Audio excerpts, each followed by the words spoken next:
Welcome back. This is episode 9 of the Custom Built and Screwed podcast, everybody. My name is Eric Jensen, your host. If learning about government policies and initiatives that may have an impact on home prices or the cost to construct or renovate your home are at all of interest to you, then you're in the right place. I also reserve the right to talk about issues and items going on that I find interesting or annoying. This week, we're going to talk about the BC Heritage Conservation Act, the North Shore wastewater treatment plant debacle, West Vancouver's cancelling of 275 rentals in favor of an amenity contribution, developer insolvencies, what the foreign worker ban might mean to us in BC, and lastly, EV sales updates. So let's jump in. BC Heritage Conservation Act, the HCA, this is where things stand at the moment. So the province is engaged in phase 3 to modernize, and they're looking to modernize the HCA with surveys open until the end of the month, basically. Legislation they're hoping to introduce in spring of 2026. The stated goals of these updates is to align the HCA with UNDRIP, whatever that is. We'll try and figure that out in a second here together. Streamline permits and enable earlier identification of heritage sites and strengthen First Nations decision-making in heritage protection. Phase 3 proposals look like, and again, I'm just briefly summarizing government materials. There's likely to be an archaeological data check required at sale and permitting stages, plot by plot data layers showing presence or absence of recorded sites, single project-based permitting, possibly with First Nations consultations and record of engagement, plus amendment to allow site alteration, possible archaeological monitoring during construction, heritage management zones based on predictive models plus First Nations knowledge, which may trigger heritage management plans, and expand the definition of the HCA to include intangible cultural heritage, oral histories, and place names of places. Implementation in phases is what they're talking about. So phase 1 from spring 2026, fines, penalties, modified permits, professional oversight, and then phase 2 within 2 to 3 years, duty to report, duty to check rules. Before I go on with this, if you haven't watched this pod before, and if you don't know who I am, the government getting in the way of doing anything is always a problem. This to me, like this is kind of like the best spin somebody can put on these things. And right off the bat, I'm just hearing delays and cost increases for developers and builders, right? And a builder doesn't have to be a contractor, by the way. This can be Uncle Jim down the street, right? Builder does not equal company.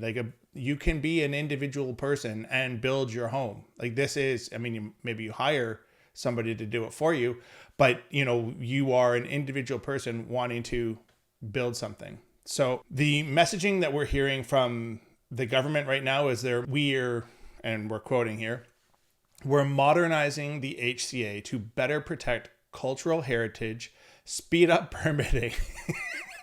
Sorry, I don't mean to laugh.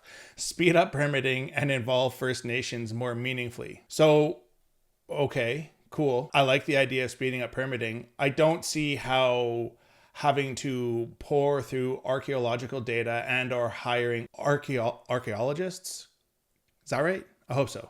To come through and survey your property before you can build or develop. I fail to see how that is going to speed anything up. So the ICBA, which is an industry organization around construction, they're warning of this is going to add complexity and delays to proposals to an already strained archaeological permitting system. AIAs are already taking up to a year, which is going to risk higher costs and slower housing delivery. Obviously, that doesn't seem like any sort of rocket science. That it's not a big hoop to jump through on that. Vaughn Palmer, who is a pretty popular and well-known columnist for the Vancouver Sun, says these changes could have a sweeping effect on land development by broadening what is protected and increasing Indigenous decision making. This piece crystallized concern about scope and clarity. I don't know why we're in such a rush to make our lives more difficult, everybody. We need to be, as a society, as a community, we need to be coming together, not having us and them sort of dialogues and conversations. And we certainly, in my opinion, need to be looking at ways to make development and construction easier and faster, not more complicated. And all this is going to do is it is going to make things more complicated. This is the kind of thing that we should not be looking to add to as far as permitting goes. This is the kind of something that we should be looking to eliminate from, right? Like, we need to give developers the ability to develop. I mean, I guess it's kind of a harsh stance to take. It's a really tricky and sensitive topic, and there's no doubt about that. But I think what we need to do as a society is we need to get away from adding unnecessary items and issues to things. I guess I fail to see the value. And maybe I'm just ignorant. Maybe. I think we so desperately need housing for our kids, for not even a kid, like 30 somethings. Like, there's just nothing on the market that is really desirable. Like, who wants to live in a 500 square foot dog crate condo downtown? Like, you're not going to create a life and a family in that kind of space. It's just dumb. Absolutely asinine. Like, we need to be building units and suites that people can raise a family in. I don't know why this is such a difficult thing for people to wrap their heads around.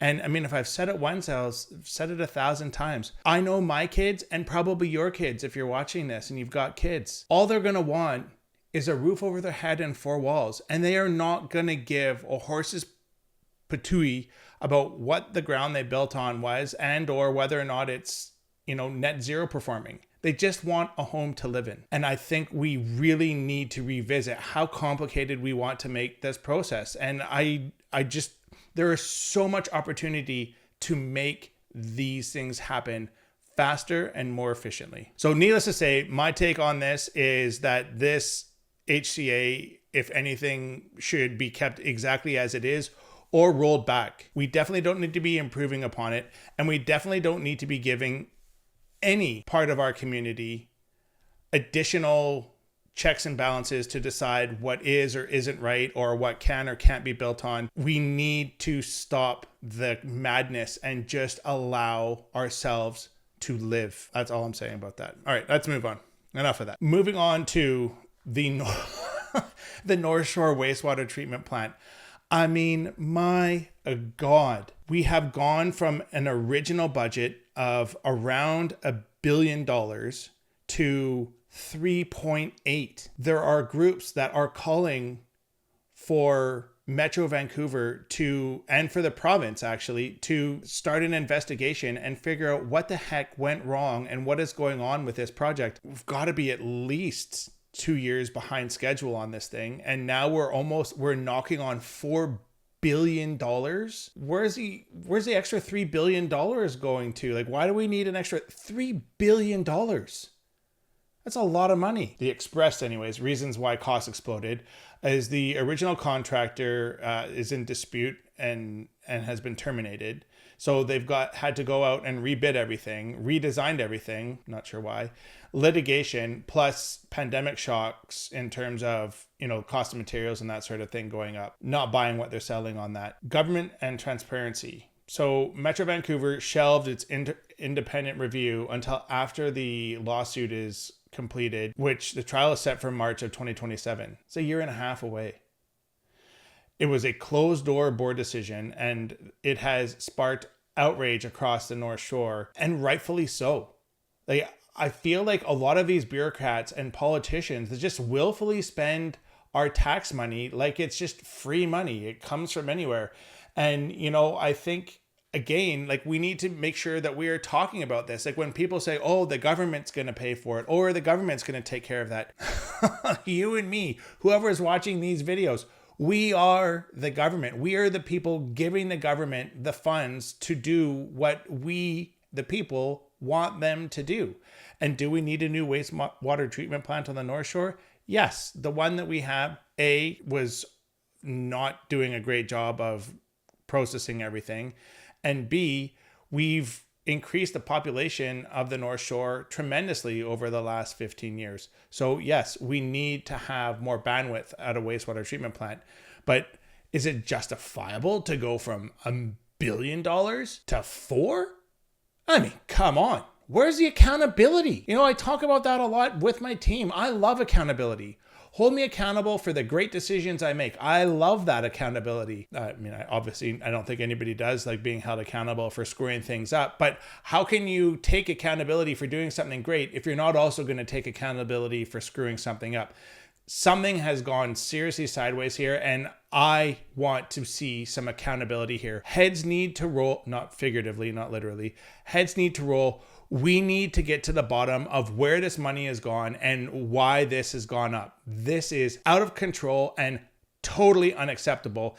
And the fact that the mayors and councils across the North Shore aren't up in arms, banging drums and going postal at Metro Vancouver for this massive, massive waste. I don't know.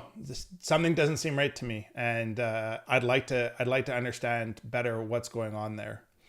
The net result too, in case, anybody cares or is wondering, but I mean, the fact of the matter is that North Shore residents are going to be paying an extra approximately $600 a year for 30 years. We need to figure this out. And I mean, my question to you and to the province is, why are we deferring an independent review? Like, why not start now? I mean, it will have no bearing on the court case. And, how are these people going to keep us informed of what's going on? We need some accountability, and we, the people, need to make sure we're talking about that. So I don't understand it. I really don't. I don't understand how $3 billion can just go just like that. It's unbelievable. Absolutely unbelievable. Okay, so West Van, they've kind of been a topic of conversation a lot around here these days, but apparently the council has voted and agreed to remove 275 rentals at a BD development in favor of a $13 million community or amenity contribution. So we are losing out on rental units for residents to live in favor of a one-time $13 million amenity contribution. Now, I mean, if you ask me, I don't really think that the government really should have any say over what developers do or don't build. I personally think like the developers build what they're going to build. And if they build product that people want, then they're going to make money. And if they build product that people don't want, then they're not. And I think that's the free market way. And that's how it should go, right? All of these condo developers, especially in Toronto, that are losing their shirts. Yeah, good. You built dog crate condos for people that were probably never going to live there, and or for people that were going to try and rent them out as Airbnbs. I don't really feel a lot of sorrow for that kind of development. That said, we do need affordable housing options, and realistically over the last 20 years across BC, we have been doing a piss poor job of encouraging developers to want to build rental housing units. I mean, to be honest, the Residential Tenancy Act is probably the single biggest driver for people to not want to have to deal with renters, because the RTA is so biased towards tenants that it is very difficult for good landlords to kick bad tenants out. But it's very easy for bad tenants to take advantage of good landlords. And that piece needs to get balanced out. And I've said it before, maybe in these videos, maybe not, but I can assure you that if the RTA were rewritten in a form that made it balanced for both landlord and tenant, we would have an influx of rental unit availability within a month. because I know for a fact there are a ton of people sitting on rental units that they're just choosing not to rent out because it's not worth the hassle. Trying to get out a bad tenant's a pain in the ass, and I've gone on a total freaking tangent here, but sorry about that. I just like, these are the sorts of things that kind of just get my brain going. I don't quite understand what the community is going to gain from taking a one-time payment of 13 million instead of, I mean, what is 13 million buy you these days? We can't even we can't even build a sewer treatment plant for less than 4 billion apparently. Well, it's currently registered like 3.86, but like, what is 13 million going to get the District of West Van? Not much. So I don't know. I think that we need to continue to encourage developers to create long-term rental units for people to live in, because we need a diversity of supply available for people to live. I mean, it is what it is. So that's my thoughts on that. So this next piece here, the developer insolvencies, I hear so much, like, when I read through the comments and all that sort of thing, when I read through the comments in, I don't know, like, on YouTube and that sort of thing, with people like having these like insanely disparaging things to say about developers and development and that sort of thing, I'm just kind of like, wow, you really don't get it. And, yes, have we had a really amazing boom cycle here in Canada over the last 20 years? Yeah. I mean, certainly the last 10, but the last 2 years, Armageddon. And, I would suggest that the next year is only going to become more and more challenging. So let's talk about some facts here. So Coromandel, I think I'm pronouncing that right, Properties sought credit protection back in February of 23 with over 700 million in debt across 16 projects. So that's one developer example of looking for creditor protection. Then there's Thinned Properties, and there's multiple files. There's Eclipse Brentwood was placed under court protection in January of this year, 2025, with 330 units and just under 200 million owed. And then there's other projects that Thinned have been on that have now gone into receivership. There's Celtic Development, whose receivership started in September of this year.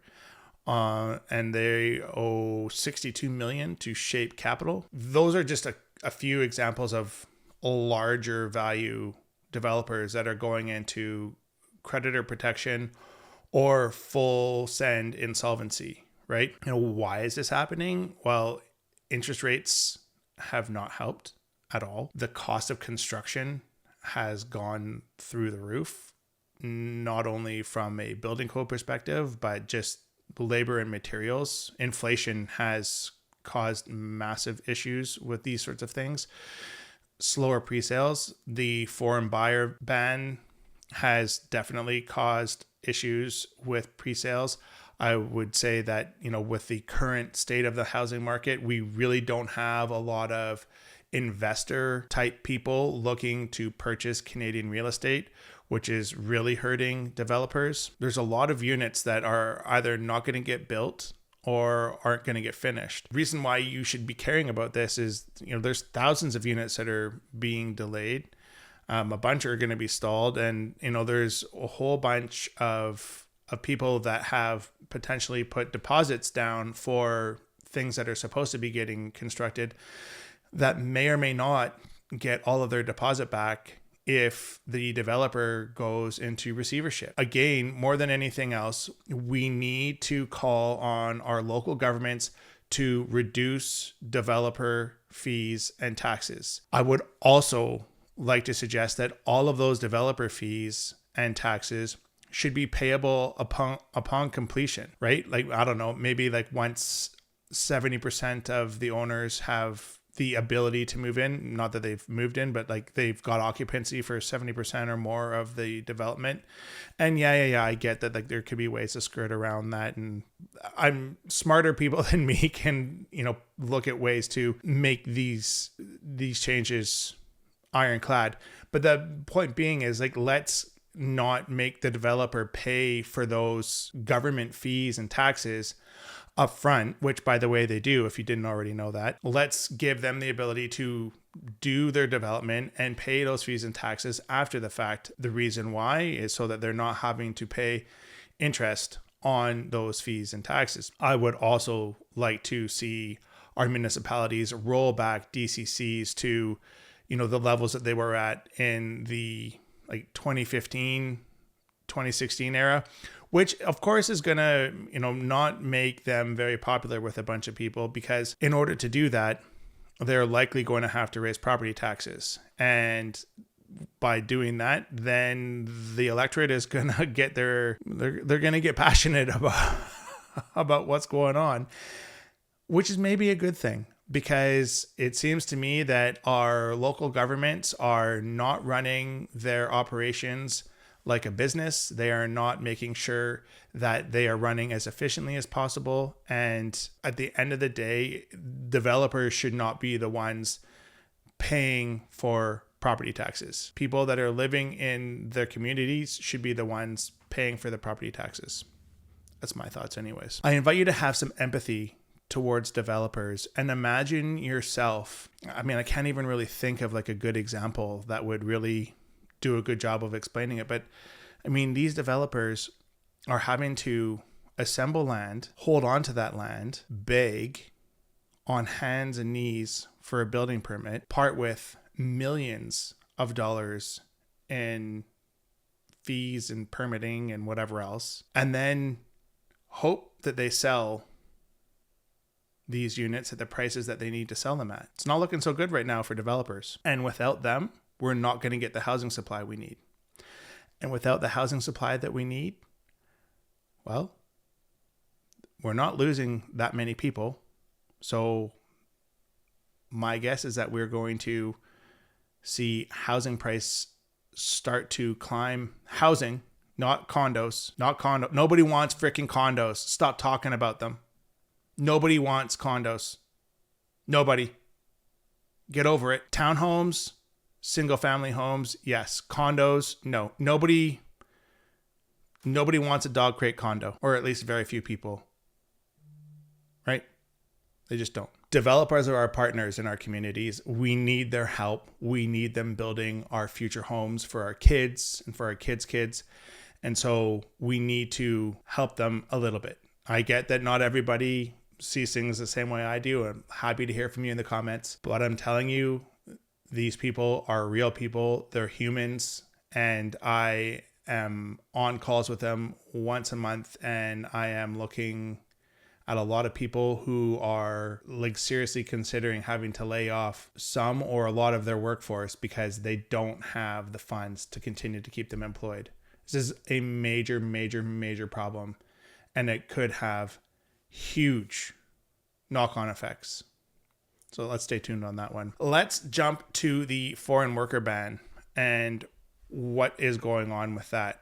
So, as a builder renovator, I have brought a number of people over from all over the world actually to come and work with us here at Sprucehill. It is really hard to find really good skilled tradespeople currently anyways in Canada. Maybe with developers slowing down, there'll be more supply available, but at the end of the day, we still don't have a ton of skilled tradespeople here in Canada. And, one of the greatest ways to find those people is to quote unquote import them from places like Ireland, England, New Zealand, Australia, India, Iran.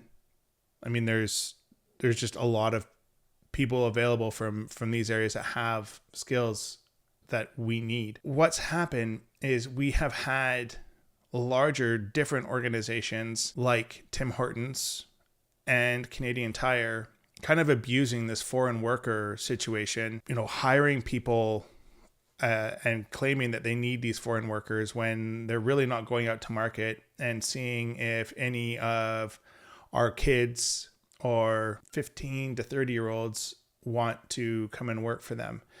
And so, I think we really have to be careful that we don't throw the baby out with the bathwater with the foreign worker ban, because there are some foreign workers that we desperately need to continue to encourage to have in this province. Like, I don't see a lot of Canadians lining up to go pick berries. I don't see a lot of Canadians currently anyways lining up to bang nails or pull wire or run pipe or bang tin. It's just not yet anyways, and I'm hoping that that's going to change in the near future here. But we don't have a tremendous amount of supply for those skills. So I really feel like we need to be bringing in or allowing people to bring in workers that can perform those tasks. A cashier at Canadian Tire or a stock person at Canadian Tire, not so sure about that. I feel like we can find some Canadians that can to get those jobs done.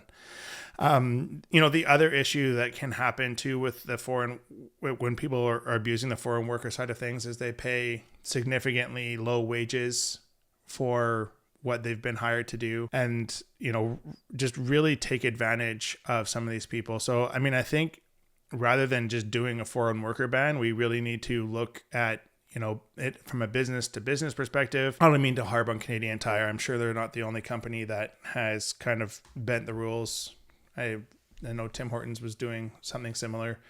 And they weren't breaking the rules, obviously, because they're not going to court, but they were doing a great job of bending them. I think we can have a look at that and see what's going on there. But I'm not a huge fan of a full-fledged foreign worker ban. I think it really needs to be a case-by-case, industry-by-industry sort of assessment. And I just fear that, we've had a really great foreign worker program. It was allowed to be abused. And I think we need to close a couple doors here and there to eliminate the ability for people to abuse this program and look at what we can do to the future. So we need some foreign workers. Do we need as many as have been coming in? Definitely not. But we do need to continue to allow some foreign workers to come work here in our wonderful country of Canada. Our last topic for today are EV sales and the federal, and this is totally nothing to do with construction and the cost of construction. This is just something that I find interesting.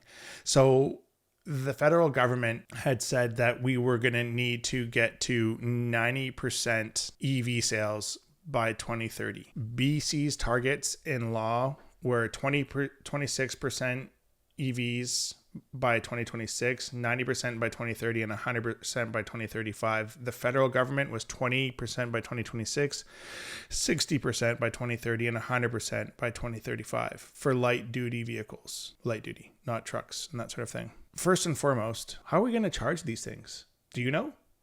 Because I don't. I know Hydro, behind closed doors, is begging and pleading with the city of Vancouver and with the province to simmer down on the electrification bandwagon, because we don't have the juice. We don't have it. We do not have the juice to power all of these things, right? It's already, California is a great place to look at what our future could be like, because there's now fights at EV charging stations for people to charge their cars because there isn't enough infrastructure to charge them.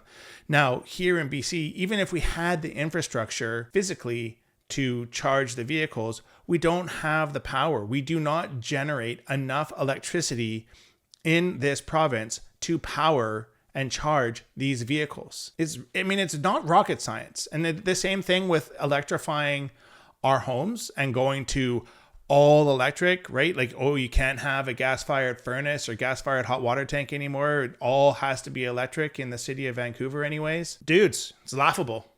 We don't have the juice, and we actually don't. Factually, we don't have the power line, the grid infrastructure to accommodate all of these electrical items. We just don't.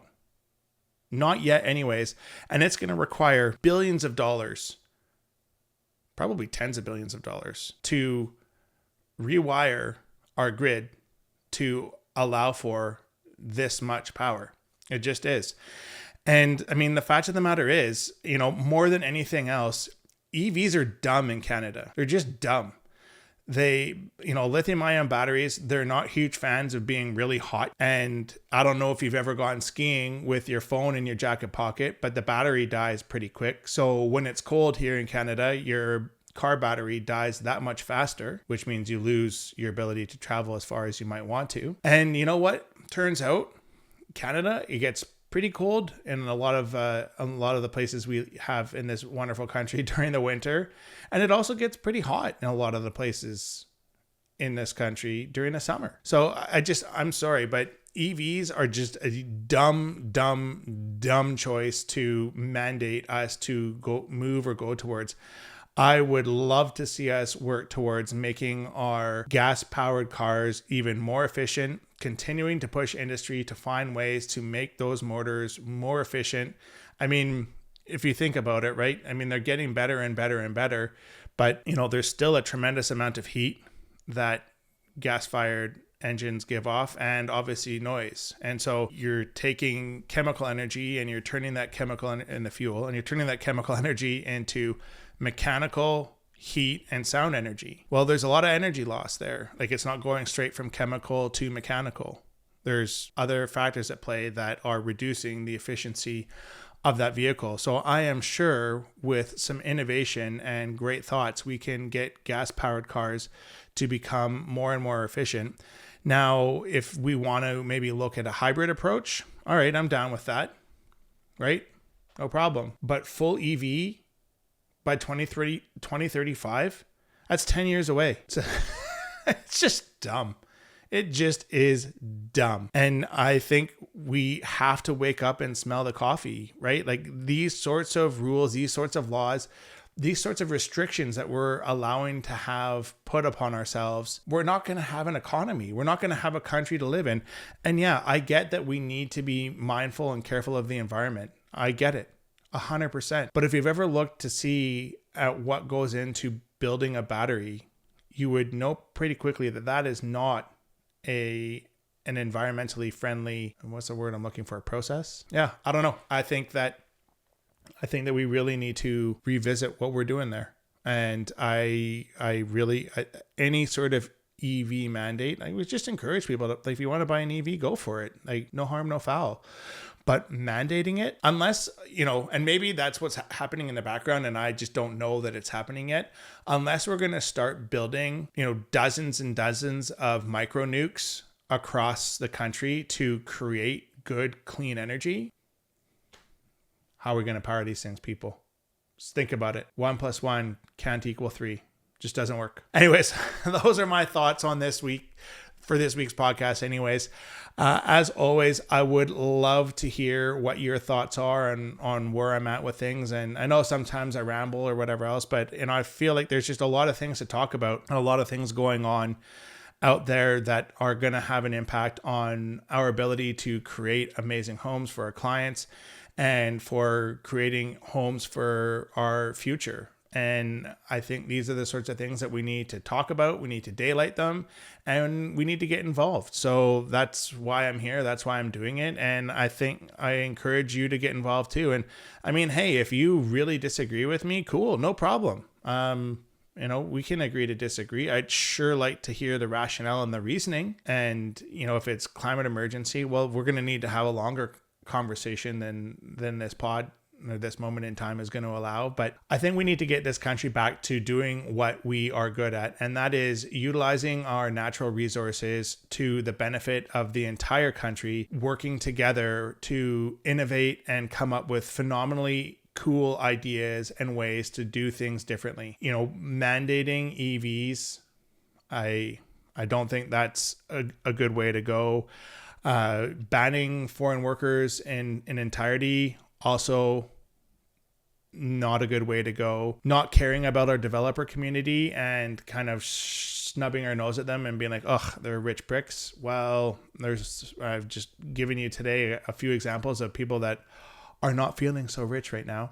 Turning down the ability to have some additional rental units. I mean, I'm sure there's probably good rationale behind it, but 275 units for 13 mil doesn't quite make sense to me. Allowing our government to patently waste our money when it comes to construction projects this needs to stop immediately.